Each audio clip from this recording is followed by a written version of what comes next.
Everybody, what's up? It's No Nonsense News. I'm Ted. It's November, Friday the 13th, 2020. All right, Oregon and New Mexico order lockdowns as other states resist. Don't stop resisting, other states. Oregon, New Mexico, stand up. Don't allow yourself to be locked down. They don't have the right to lock you down. If you all stand up, they can't lock you down. Indiana is closing person to person education, in person education, basically just like last night. But what the point is, the list is growing. Now we got more on the lockdown. They're ordering, Oregon and New Mexico are ordering lockdowns. Indiana is closing schools. All of these places are coming with the lockdowns. Yesterday I told you guys Biden's science advisor wanted to lock down the country for 4 to 6 weeks. Today, they're backpedaling. Biden is backpedaling on his mask mandate, and his advisor is saying he sees localized COVID restrictions, not a national lockdown, after the inauguration.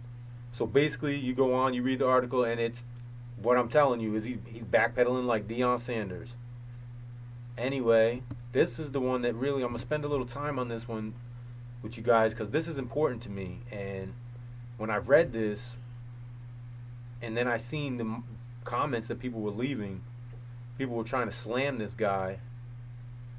Anyway, right here is one of the comments. All right, from Elizabeth Warren. And it just said, all right, here, let me just give you the headline real quick. The headline is Justice Alito slammed by the left after questioning constitutionality of COVID crackdowns. I'm with him on that, right? He's a Supreme Court justice. I'm with him on that. And then it says, you know you are onto something when Senator Warren rage tweets against you. And there's a little of the tweet. It says, Supreme Court justices aren't supposed to be political hacks. This right-wing speech is nakedly partisan.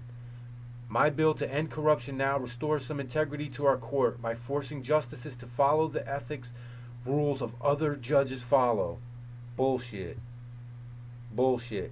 His job as a judge is to stand up for the Constitution. If he's saying these things, listen to what he's got to say. Okay? And then you tell me what you think about what Elizabeth Warren's saying. Supreme Court Justice Samuel Alito on Thursday said, the COVID-19 pandemic has served as sort of a constitutional stress test. Alito, 70, told a Federalist Society virtual convention that we have never before seen restrictions as severe, extensive, and prolonged as those experienced for most of 2020. Think of all of the live events that would otherwise be protected by the right to freedom of speech. Live speeches, conferences, lectures, meetings. Think of the worship services, churches closed on Easter Sunday, synagogues closed for Passover on Yom Kippur.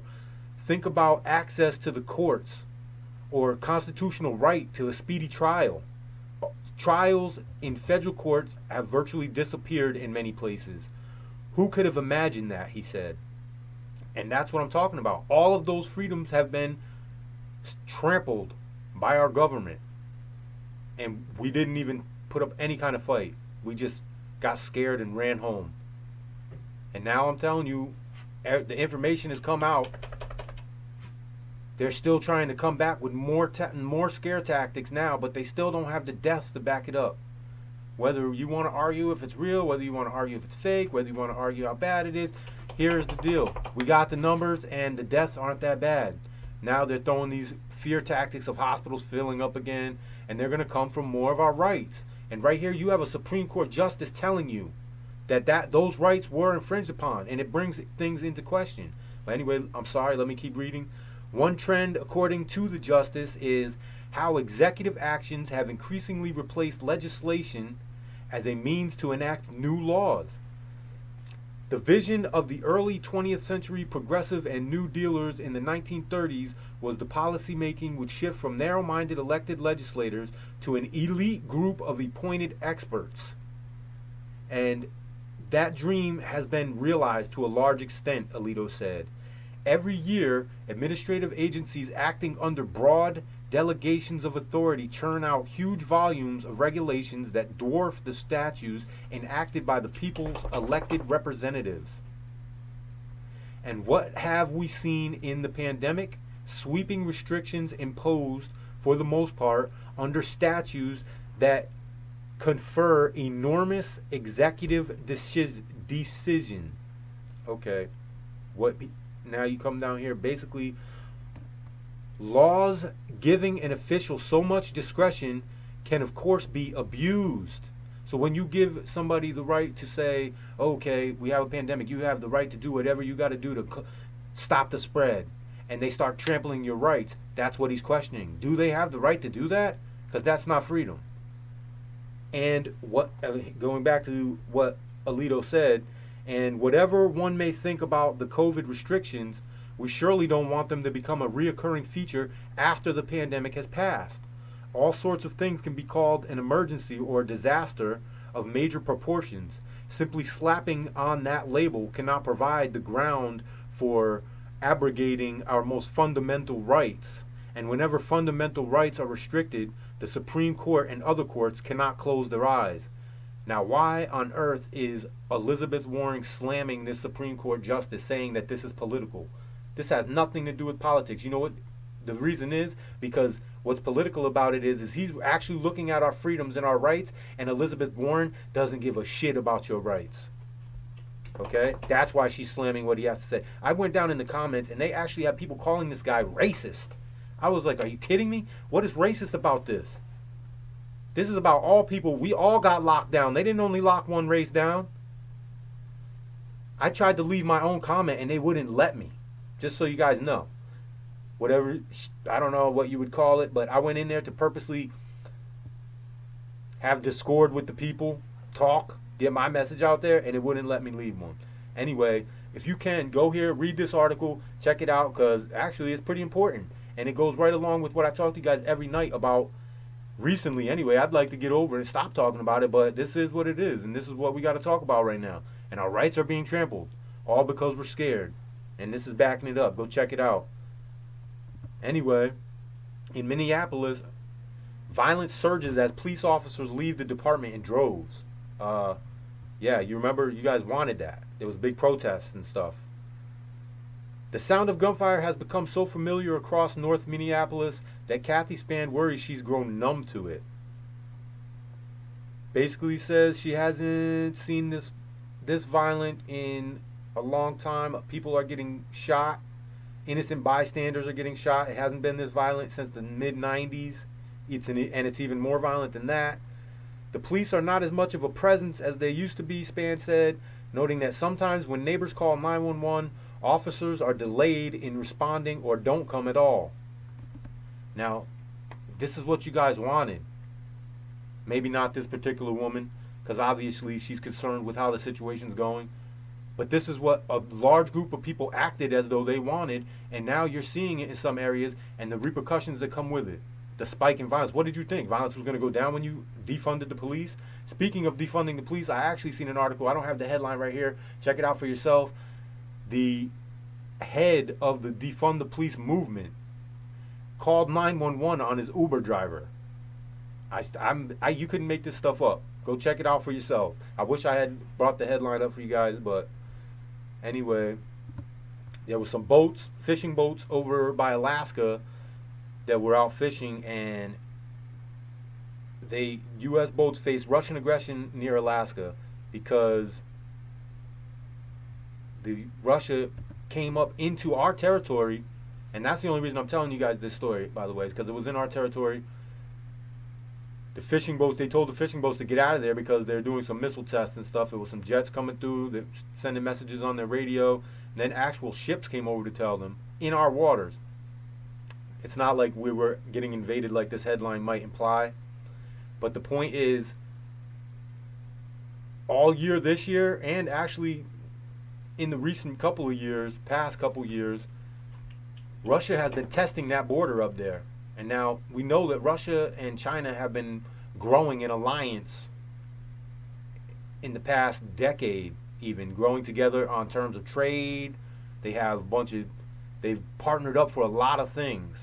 And we see what China's doing with Taiwan, and now you got Russia over here testing this border by Alaska, and I'm not saying that this is it really anything, but what I'm saying is keep an eye on it because it's very similar to what's going on over there with China. And okay, we got Ubisoft. Police escort dozens of employees out of Ubisoft office in Montreal after unconfirmed reports of a hostage situation. Okay. Dozens of people were escorted out of Ubisoft building on Friday. The CBC reports that it is related to an armed robbery, but police have not confirmed that detail. Some say they are barricading in a conference room and that it is a hostage situation. There were reports that some staff had been taken hostage. They received a text from the company telling them to turn their phones on silent and to hide. And this was about 3-4 hours ago. I'm just bringing that because, hey, I don't know. That's something to watch too. It's right there in Canada, and I'm wondering, it's an armed robbery, they say, but we'll figure out more as going forward. And one last thing for you guys before I get out of here. Most of you, if you listen to me at all, know that I'm a fan of cryptos. And now you got Christine Lagarde, who used to be the head of the IMF, and she's now the head at the ECB, I believe, or the president at the EBC. Lagarde says her hunch is the ECB, which is the European Central Bank, by the way, if you didn't know, will adopt digital currency. European Central Bank President Christine Lagarde signaled that her institution could create a digital currency within years in what would be a dramatic change to the Eurozone's financial sector. And I'm only bringing this up because, like I always tell you, prep, get ready. Right? I already told you guys tonight, Oregon, New Mexico shut down, Indiana closing schools, all over the country tightening up. Biden's aide was talking shit, now he's backing down.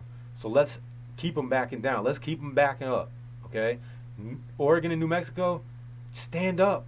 Refuse to lock down. Go to work. Get your money, okay? Justice Alito, that's great stuff. Everybody, go to Zero Hedge, check out that article. But prepping also means for the economy, okay? Get ready that other stuff, but in the economy prepping, a little bit into cryptos. I told you guys before about 10 to 20% into gold and silver.